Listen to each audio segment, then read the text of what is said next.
में अक्टूबर के अखबार उठा के देख लीजिएगा पिछले वर्ष के, आपको दिखेगा भाजपा के नेताओं ने कहा कि सोनेमय कर दिया, दिव्य और भव्य कर दिया।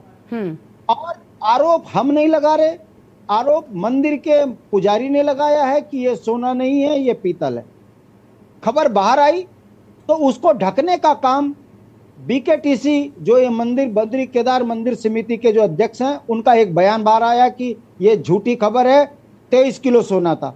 अब मैं गरिमा जी जो बात कहूंगा, पैनल का एक एक आदमी उठाता हूं, 550 पतरे ब्लॉक सोने के तैयार हुए, वो 500 ब्लॉक लगे, 550 ब्लॉक।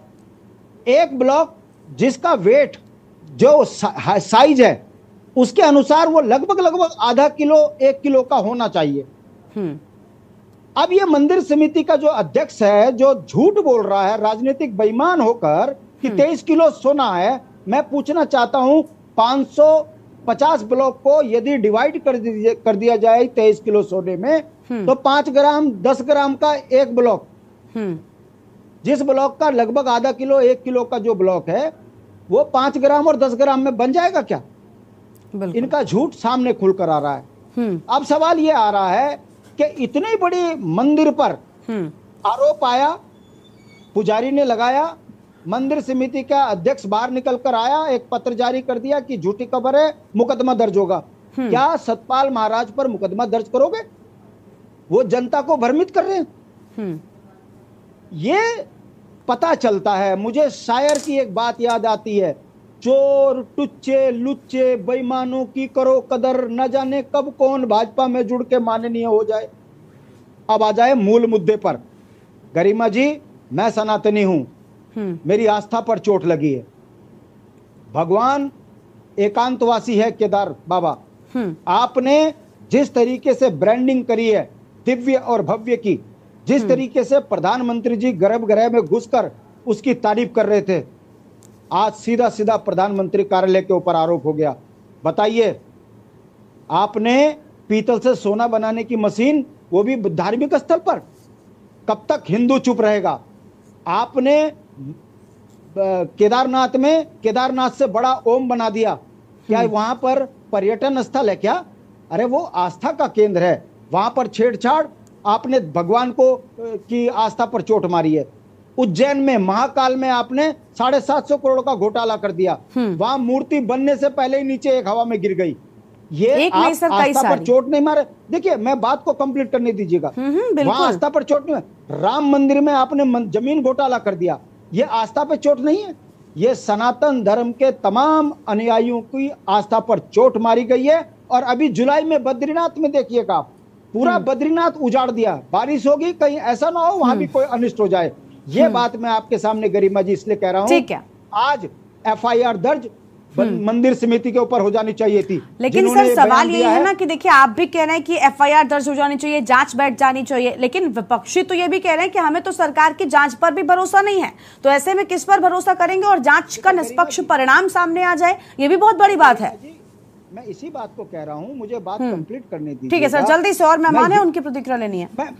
मैं ये शॉर्ट में बोल रहा हूं, मैं ये बोल रहा हूं कि अगर मंदिरों में भी इस तरह के घोटाले हो जाएं, तो अब आप बताइए भारतीय जनता पार्टी को क्या कहें? भाजपा के जो भक्त हैं, जिन्होंने भाजपा को इस चरम पे पहुंचाया, अब दबी जुबान में वही बोल रहे हैं कि यार ये तो अब हद हो गई, ये तो भगवान का चंदा तक खा गए, क्यूआर कोड लगाकर। ठीक है, अभी कमलेश जी से आपके जो आरोप हैं, अभी कमलेश जी से जवाब लेंगे। कमलेश जी सुन रहे हैं आपकी बात को लगातार। तीर्थ पुरोहित हमारे साथ में। संतोष जी, आवाज मिल रही है आपको हमारी? ये बेईमान पार्टी है, भ्रष्ट पार्टी है, दलाल पार्टी है। और किस पार्टी ने ये बता दिया? जी, तीर्थ पुरोहित संतोष जी है, उनको जोड़ते। संतोष जी, आप अवगत होंगे, केदारनाथ में कहा जा रहा है कि भाई सोने की जगह पर पीतल लगा दिया गया और इस भ्रष्टाचार, इस घोटाले को ढकने के लिए उस पर पॉलिश की जा रही है सोने की। तीर्थ पुरोहित हैं, पुजारी हैं, उन्होंने ही इस मुद्दे को उठाया और सवाल खड़े किया कि आखिर ऐसा क्यों हो रहा है। आप क्या कहेंगे, आपकी क्या राय है? लोगों की आस्था को ठेस पहुंची है, लोग केदारनाथ जाते हैं, उनकी भव्यता दिव्यता का लगातार यहाँ पर गुणगान किया जाता है, लेकिन क्या लोगों को वहां पर, सबसे बड़ी बात, लोग उसे ईश्वर का द्वार मानते हैं, इस लिहाज से वहां पर जाते हैं और भ्रष्टाचार अब इतना व्याप्त हो गया कि वहां तक पहुंच गया, मंदिरों को भी नहीं छोड़ा गया है। देखिए, हम लगातार एक बात बोल रहे हैं कि 7 घंटे से तीर्थ यात्री अपने बुजुर्गों के साथ, अपने बुजुर्गों के साथ और अपने बच्चों के साथ सुबह की 2 बजे में लाइन में लगता है और उसका नंबर 8-9 बजे सुबह में आता है। लेकिन सारी अव्यवस्थाओं को देख करके वो तब भी ये सोचता है कि 1 रुपए आदमी दान करता है, और आज पूरे भारतवर्ष का दानी दाता और करोड़ों भक्त जो भगवान केदार बाबा में आस्था रखते हैं, रुपए दान का हिसाब लेना चाहती है। क्योंकि सोने के नाम पे जो वहाँ अरबों का जो घोटाला हुआ है उस पर पूरी दुनिया जानना चाहती है। एक बार आपने अपने प्रेस नोट में जारी किया, ये झूठी अफवाह है, हम उसमें कानूनी कार्रवाई करेंगे। जैसे हमारे पूर्व वक्ता ने कहा कि सतपाल महाराज पे क्यों नहीं आप कानूनी कार्रवाई करते हैं। आप पहले तो आप कोई कानून लाते हैं, फिर उससे पीछे हट जाते हैं। भाई एक बार आप जो है इस पे पूरे विचार करने चाहिए। दूसरी बात यह है, सरकार बोल रही है हमारी छवि को धुंधली कर दिया गया है।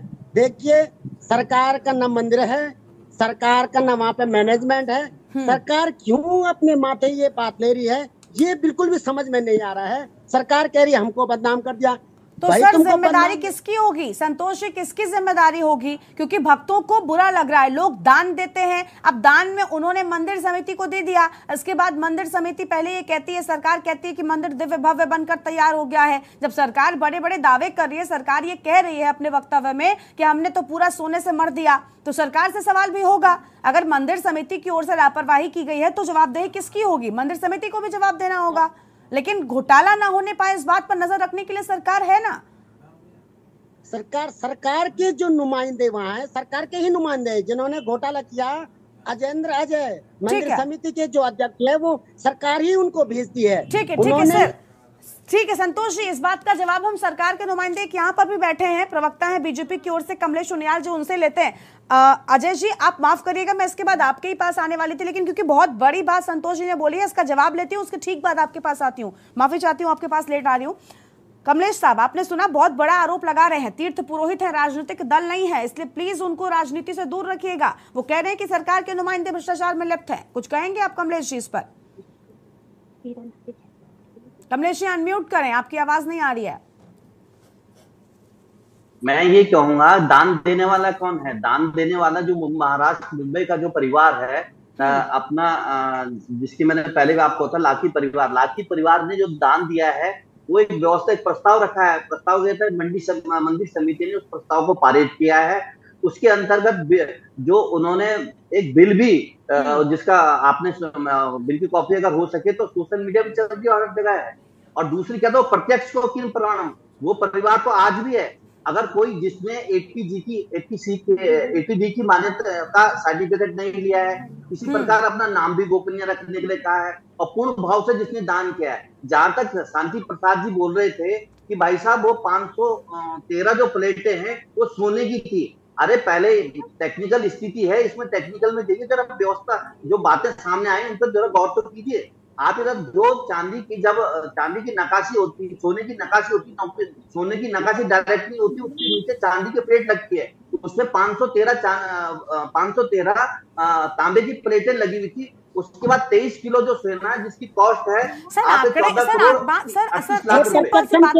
बात क्यों करते हैं आप? आंकड़े सबको पता है, आंकड़े सबको पता है, फिर पॉलिश क्यों की जा रही है? अब तो राजनीतिक दल आप पर आरोप लगाते हैं तो आप कहते हैं ये तो सिर्फ आरोप लगाने का काम करते हैं, और अगर तीर्थ पुरोहित भी आप पर सवाल खड़े करे तब आपके पास कोई जवाब नहीं, आप आंकड़े गिरा रहे हैं। ठीक है कमलेश जी, आप